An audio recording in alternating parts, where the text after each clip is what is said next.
사람으로부터 시작되지 않았고 하나님으로부터 시작되었습니다. 그래서 이걸 미시오 데이라고 하는데, 미시오가 이제 선교잖아요. 데이는 하나님이란 뜻이거든요. 하나님의 선교라는 이제 의미인데, 하나님께서 누굴 보내셨어요? 예수님을 보내셨죠. 그래서 이미 허물과 죄로 죽었던, 그래서 이제 사망 가운데 놓여 있는, 우리가 한 100년 살아가지만 100년 뒤엔 죽잖아요. 그래서 이제 그 먼 관점에서 보면 이미 죽어 있는 존재들이죠. 참 신기하죠, 이 기독교의 관점이. 근데 이게 진리죠. 맞죠. 그래서 이미 죽어 있는, 허물과 죄로 죽어 있는 인류 가운데 하나님이 산 생명을 보내주셨죠. 예수 그분을 보내주셔서 이제 성육신에서 이 땅에 찾아온 예수님께서 십자가와 부활을 통해서 인류가 구원받을 수 있는, 예수 그분을 믿으면 죽었던 영이 살아나는 이 신비한 길과 진리와 생명의 길을 열어주시고 구원을 완성해 주셨습니다. 그리고 나서 이 복음이라 그래요. 이 내용을, 이 예수 그리스도의 십자가와 부활에 대한 내용을 이제 복음이라고 하는데, 좋은 소식, 이 복음을 제자들에게 전수해 주시면서 너희는 온 천하에 다니며 만민에게 복음을 전파해라. 마가복음 16장 15절, 이게 복음화의 명령이고, 또 이제 마태복음 28장 19절에 보면 너희는 가서 모든 민족을 제자 삼아라. 그렇죠? 이건 제자화의 명령이에요. 그래서 복음화는 수평으로 보시면 돼요. 모든 민족 넓게, 이 십자가의 수평. 그리고 제자화는 한 사람을 깊이 제자 삼는 이 십자가의 기둥으로 생각하시면 돼요. 그래서 이 복음화와 제자화의 이 둘을 합쳐서 선교명령이라고 합니다. 이걸 지상명령, 선교명령 이렇게 말씀할 수 있는데, 이 명령을 제자들에게, 12사도에게 이제 남기게 되고, 이것을 받은 이 선교명령, 지상명령을 받은 제자들은 살아있는 동안 열심히 이 사명을 다하고 제자를 길러서 이제 속사도들에게 전수가 되고, 이 속사도들은 예수님이 직접 사도로 임명한 12제자 외에 디모데나 뭐 바나바나 바울이나 이런 분들이 되겠습니다. 그래서 그 뒤에 속사도들이 일어나고, 그 다음에 이제 교부들이 일어나고, 또 수많은 제자들이 일어나서 온 세계에 복음이 전파되고, 그래서 138년 전이죠. 1885년 4월 5일, 4월 5일이었나? 맞죠? 부활절 날. 그때 이제 미국에서 해외 선교사들, 이 복음을 가진 선교사들이 저희 나라에, 조선 땅에 들어오게 됩니다. 그래서 이 유불선, 유교, 불교, 그 다음에 뭐 선교, 장자의 어떤 그런 교, 그리고 이제 샤머니즘, 토테미즘 이런 것들을 믿던 이 나라 민족 5,000년 역사에 드디어 이제 130년 전에 이 복음이 들어와서 복음을 받게 되고, 그리고 예수 그리스도를 믿어 구원 얻는 놀라운 이제 은혜를 입게 됩니다. 그 복음이 138년 전 전달된 이 복음이 전수돼서 지금 우리들도 이 복음을 받고 누리게 되었습니다. 예수 그리스도 믿고 구원 얻는 이 영생의 복음을 여러분 믿고 구원 얻은 여러분들을 주님의 이름으로 축복합니다. 얼마나 감사한지 모릅니다. 그래서 이제 지난주에는 정말 감격스럽게도 저희 교회에서 교회 학교에서부터 배우고 자라난 목사님이 되고 사모님이 되신 그 두 분을 파라과이 선교사로 파송하는 은혜로운 일까지 함께 하게 되었습니다. 자, 오늘은 제가 이 본문을 왜 택했냐면, 이 해외 선교 기념 주일이고, 복음을 들고 해외로 나가고, 이제 믿음을 가지고 이제 우리 삶의 현장으로 나아가는 이제 우리들, 이 복음의 은혜를 가지고 살아가는 삶을 살아가야 될 우리들에게 있어서 잊지 말아야 될 부분, 꼭 각성하고 깊이 가슴에 새겨야 될 부분이 바로 오늘 본문이기 때문에 그렇습니다. 그래서 길 떠나는 분들, 또 이제 선교사로 가는 분들, 믿음의 길을 가는 모든 분들에게 오늘 이 말씀이 가슴에 잘 새겨진 박힌 못처럼 새겨져서 일생을 정말 돌아보고 생각하는, 그리고 힘이 되는 그런 말씀 되시기를 축복합니다. 오늘 41절 한번 보실까요? 41절 시작. 그의 부모가 해마다 6월절이 되면 예루살렘으로 가더니. 6월절 때 일어난 일입니다. 6월절은 유대인의 최대 명절이죠. 6월절, 7.7절, 초막절. 이 3대 명절은 이스라엘 유대인이면 13세 이상이면 다 1년에 3차씩 성인된 사람들은 성전에 가서 하나님을 예배하는 것이 이들의 의무입니다. 가장 큰 명절이 6월절이고 저희들도 이제 한 2, 3주 뒤면 민족의 명절인 설을 이제 맞이하게 되죠. 그런 큰 명절이라고 보시면 되겠습니다. 6월절을 맞이해서 예수님과 가족들이 어디를 가냐면 예루살렘으로 올라가게 되었습니다. 이때 예수님 나이가 몇 살인지 아십니까? 처음 예루살렘으로 올라가는 거죠. 한번 보실까요? 42절 시작. 예수께서 12살 되었을 때 그들이 이 절기에 관례를 따라 올라갔다가. 몇 살이요? 잊지 마시기 바랍니다. 12살. 이스라엘은요 13살이 되면, 남자아이가 13살이 되면 성인식을 합니다. 저희는 19, 민법으로 19, 20, 이때 이제 성인식을 하지 않습니까? 근데 이제 이스라엘은 13살이 되면 바르 미츠바라 그래서 율법의 아들이 되는 그런 예식을, 성인식을 이제 거행하게 되는데 굉장히 중요합니다. 왜냐하면 이 성인식을 통해서 하게 되면 결혼에 대한 어떤 결정부터 시작해서 스스로 인생을 결정할 권리가 부여돼요. 성인으로 취급이 됩니다. 아유, 13살이 무슨 성인이냐. 유대인들은 그렇습니다. 유대인들은. 우리는 뭐 20이 되든 30이 되든 붙들고 있는 경우가 많은데 유대인들은 그렇습니다. 그래서 권리도 생기고 그 인생에 대한 책임도 따르고, 그래서 유대인들의 성인식은 하나님과의 계약을 맺는 거예요. 그래서 인간의 아들에서 하나님의 아들로 거듭나는 거룩한 예식이 이 성인식이에요. 이게 13살 때 해요. 근데 성인식을 준비하기 위해서 반드시 유대인 남자아이들은 12살 때 올라가서 성인식을 1년간 준비하는 과정을 거치게 됩니다.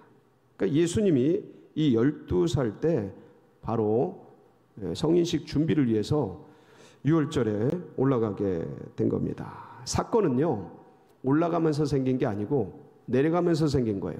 여러분, 큰 산을 오르는 분들도 보면 올라갈 때 사고가 생기는 것보다 내려갈 때 사고가 많이 생깁니다. 인생도요, 올라갈 때 문제보다 내려갈 때 문제가 많이 생깁니다. 그래서 예수님이 예루살렘을 올라가는 길에 문제가 생긴 것이 아니라 내려가면서 문제가 생기게 됩니다. 예수님의 부모님이죠, 요셉과 마리아. 6월절이 마친 뒤에 이때는 이제 6월절이 민족의 최대 명절이라 전국 방방곡곡에서 흩어졌던 유대인들이 예루살렘에 다 모여요. 그러니까 특히 성전 주변에 다 모여요. 근데 예루살렘에 이스라엘에 사는 사람들만 모이는 게 아니라 전 세계에 흩어졌던 사람들이 다 모여요. 근데 나라는 조그매요. 이 강원도만한 나라가 이 이스라엘인데 그 중에서 이 예루살렘은 더 조그매요. 여기에 전 세계 수많은 사람들이 모이는 거예요.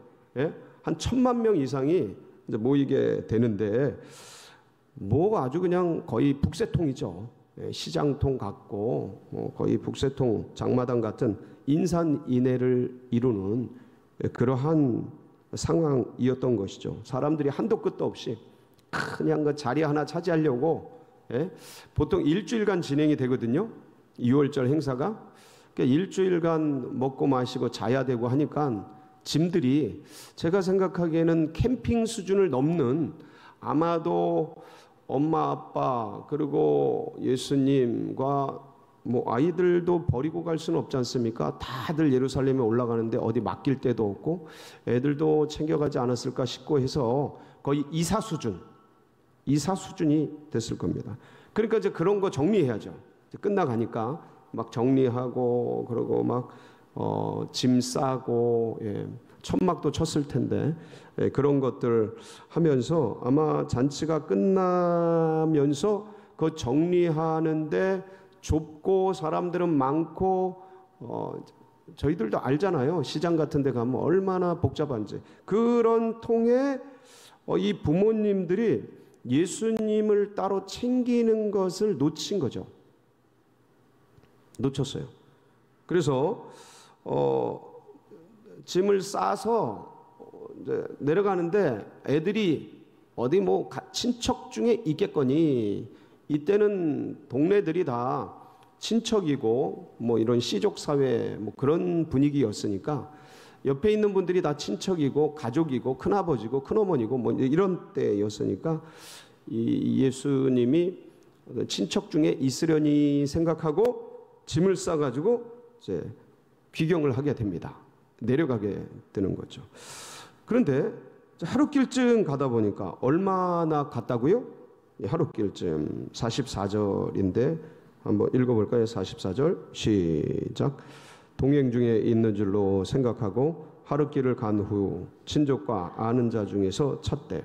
하룻길을 내려가서 이제 한산해지고 저 사람들이 좀 줄어드니까 아이고 우리 애들이 어디 있나 하고 이제 찾아보게 된 거죠. 찾아보게 됐는데 찾아보니까 뭐 있어요 없어요? 뭐 요쪽 무리에 있나 하고 가봤는데 거기도 없고, 저쪽 무리에 있나? 저쪽 친척들 무리에 있나? 저 먼 사돈댁에 있나? 가봤 없어요. 여기저기 찾아봤는데 없게 되죠. 다급해지죠. 다급해져요. 예수님이 없는 게, 그 어디에도 없는 게 확인된 거예요. 여기 있나 저기 있나 막 찾아보는데. 여러분, 개인적으로 인생길에서 가장 중요한 게 뭐죠? 개인적으로 내 개인에게 제일 중요한 거는 건강이죠. 건강입니다. 돈 같은 것도 중요하죠. 예, 돈과 물질 뭐 이런 거 중요하고, 건강, 물질, 성공 중요하죠. 개인의 성공, 행복 이런 거 중요합니다. 어떤 성취, 인기, 명예, 권력, 개인적으로 이런 거 굉장히 중요합니다. 사람들은 그걸 추구하고 있으니까. 근데 부모님에게 뭐가 제일 중요하죠? 우리가 밤낮 없이 일하고 여기저기서 뭐 그렇게 힘들고 어려운데도 애써서 일하고, 그냥 나가가지고 어려워도 고통스러워도 감수하면서 일을 하고 돈을 벌고 하는 이유가 뭐죠? 가족이죠. 가족. 그 중에 부모는 누구? 자식이죠. 자식 때문에 모든 뭐 모멸과 멸시, 천대, 뭐 이런 어려움, 고통 다 견디면서 뼈 빠지게 일하죠. 예. 허리가 상하도록, 몸이 상하도록 평생을 일해서 애들 키우죠. 그러니까 자, 개개인에게는 건강이 중요하고 뭐 행복도 중요하고 성취도 중요하고 성공도 중요한데 부모가 돼서는 자녀가 제일 중요한 거예요. 그런데 그렇게 보석 같은 아들, 예? 이게 장자예요. 예수님이 이 가정에 그렇게 귀한 애지중지 키운 장자인 예수님이 없어진 거예요. 몇 살이라고요? 제일 이쁠 때 12살. 예, 이제 말도 알아듣고 골치 아플 때인가요? 이렇게 제일 이쁠 때예요. 키도 크고, 예, 이제 얼굴 생김새도 잘 나오고 아주 그냥 똘망똘망한 12살 된 아이가 눈앞에서 없어졌어요. 이건 진짜 얼마나 황당하고 당황스럽고 괴로웠을까. 막 찾았는데 없어요. 알죠, 여러분? 여러분들도 한 번씩은 애들 잊어버린 적이 있으시죠? 저도 놀러 갔다가 물놀이장 가가지고 워터파크 가가지고 애 잊어먹는데 아주 그냥 워터파크가 그냥 다 뒤집어지는 줄 알았습니다. 애 찾느라고. 그렇죠. 뭐 어떤 놀이터나 가서 큰 데 가서 잊어버리는 경우도 있는데 다 그냥 막 앞이 캄캄하죠. 네, 아무 생각 없어지죠. 막 울면서 찾는데, 자, 근데 생각을 해보세요. 요셉과 마리아는 그냥 예수님이 그냥 장자, 그냥 누구나 자식은 소중하니까, 고슴도치에게도 지 새끼는 소중하니까 그런 소중한 자녀인 걸 넘죠. 뭔 말이에요? 예? 그러니까 아이를 임신하면 한 1년, 한 10개월 정도 있잖아요, 뱃속에. 그리고 이제 12살이 됐으니까 13년 전에 이 마리아와 요셉 가운데 어떤 역사가 있었어요? 수태고지를 하잖아요, 천사가. 꿈에. 기억나세요? 마태복음 1장 18절 21절인데 한번 읽어볼까요? 여기 그 내용이 고스란히 나오죠. 같이 봅니다. 시작. 예수 그리스도의 나심은 이러하니라. 그의 어머니 마리아가 요셉과 약혼하고 동거하기 전에 성령으로 잉태된 것이 나타났더니 그의 남편 요셉은 의로운 사람이라 그를 드러내지 아니하고 가만히 끊고자 하여 이 일을 생각할 때 주의 사자가 현몽하여 이르되 다윗의 자손 요셉아 내 아내 마리아 데려오기를 무서워하지 말라. 그에게 잉태된 자는 성령으로 된 것이라. 아들을 낳으리니 이름을 예수라 하라. 이는 그가 자기 백성을 그들의 죄에서 구원할 자이심이라 하니라. 하면서 마리아와 요셉 이 둘 다 예수를 잉태할 때, 그러니까 수태고지를 받고 꿈에 현몽하여 천사의 음성을 듣고 그러면서 이게 같이 동침도 안 했는데 기적같이 아이를 잉태하고 출산한 아이예요. 이게 보통 일이 아니잖아요. 한 개인에게 하나님을 만나는 영적 계시적 역사가 있는데 이거는 그야말로 잊을 수 없는 엄청난 일이잖아요. 우리도 예수님이 지난 지 2000년이 지났는데도 지금도 어떤 환상을 보고, 예? 저도 30살 그때 환상을 봤던 게 잊혀지질 않는데, DTS 갔다 와서 하나님의 음성 들었던 게 잊혀지지 않는데, 사실 이렇게 뭘까 2000년이 지난 오래된 일 속에서 들려지는 기도 속에서 나타난 주님의 음성, 주님이 보여주신 환상, 이런 거 하나도 가슴에 새겨지는데 2000년 전 직접 이들에게 현몽하고 성령이 잉태되고 아이가 지 혼자 잉태돼서 출산을 해. 이건 기적이죠.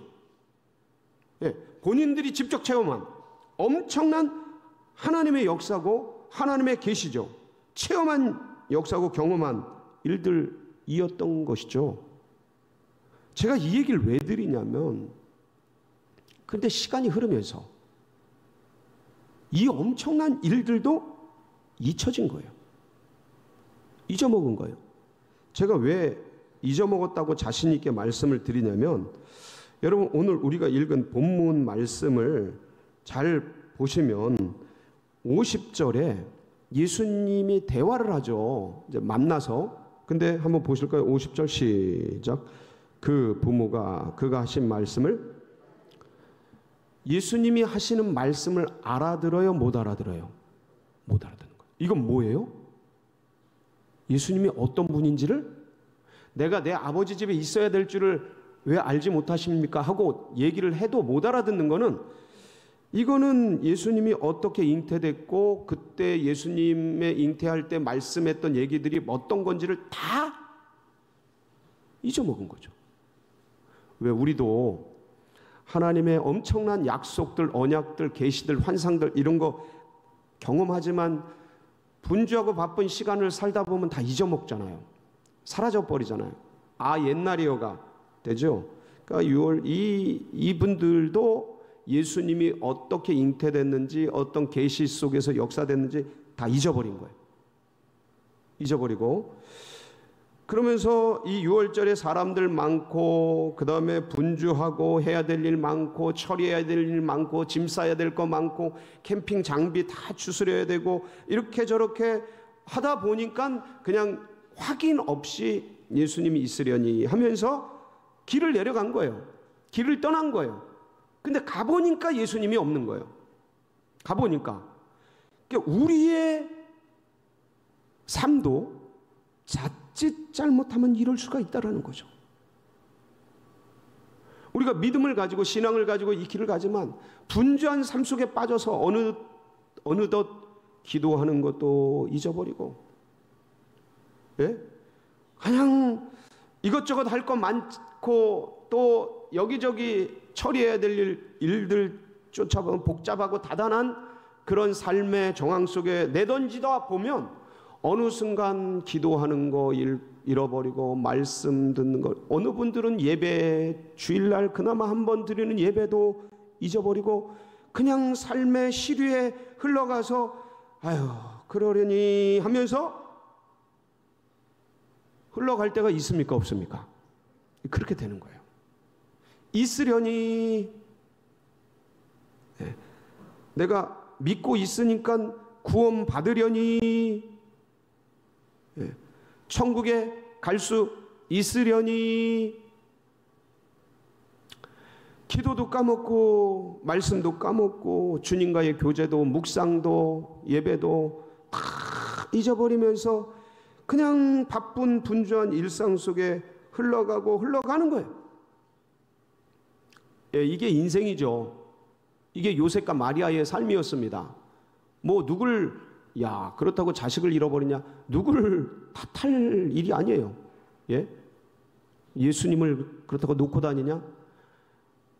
우리는 어떤지 한번 돌아봐야 될 말씀이에요. 그래서 선교를 가든 선교사 목회를 하든, 저도 이 목회 이게 제일 긴장되는 부분이에요. 섰다고 하는 자요 넘어질까 조심하. 남들에게 다 전하고 났는데 내게 없어요. 나중에 자칫 잘못하면 그럴 수 있는 거죠. 그래서 이제 예수님을 잃어버리고 하룻길을 내려가서 찾는데 없었잖아요. 그런데 올라오는 길은 며칠을 올라오냐면 사흘길을 올라와요. 그 사흘 동안 이 부모가 무슨 생각을 했을까요? 네? 이번에 못 찾으면 어떡하지? 없어졌으면. 하룻길 내려갔는데 사흘길을 올라오는 거는 얼마나 이잡듯이 찾았겠어요. 그러면서 별 생각 다 했겠지. 왜 확인을 안 하고 내려와서 이런 일이 없어졌으면 어떡할까? 누가 잡아갔으면 어떡할까? 이때는 뭐 인신매매도 많았을 때고, 예? 그냥 여기저기 뭔 일이 생길지도 모르는 그런 때 아닙니까? 그렇게 됐으면 어떡하나? 죽었으면 어떡하나? 팔려갔으면 어떡하나? 잡혀갔으면 어떡하나? 못 찾으면 어떡하나? 하여간 왜 내가 그때 확인을 안 했나? 별 염려, 근심, 걱정, 불안, 두려움, 별게 다 들어와요. 예. 아이 잃어버리면 그렇습니다. 이게 들어오면서 그냥 그러면서 원망. 처음에는 자기를 내가 더 잘 살펴봤어야 되는데, 챙겼어야 되는데, 그러다가 아니 당신 마리아는 도대체 뭐 했고 니네들은 뭐 했고 니네들은 뭐 했고, 원망이 나오고 불평이 나오고, 이러다가 찾으면서 애타는 마음을 가지고 이제 한 걸음 한 걸음 거꾸로 되짚어서 오는데, 설마 하면서 예루살렘 어디까지 와요? 성전까지 오게 돼서 찾아보니까 바로 거기에 예수님이 있었던 거예요. 어딜 찾아가니까요? 여러분 잊지 마세요. 마음이 힘들다, 뭔가 허망하다, 어딜 찾아야 돼요? 성전 찾아오세요. 딴 데 갈 일이 아니에요. 성전 찾아와서 누굴 만나요? 예수님을 꼭 붙들고 만나시기 바랍니다. 그래서 선교를 떠나든 또 이제 우리가 예배드리고 이제 삶의 현장으로 나갈 텐데, 어딜 가든 이 예수님 꼭 붙들고 올 한 해 승리하는 여러분 모두가 되시길 주의 이름으로 축복합니다.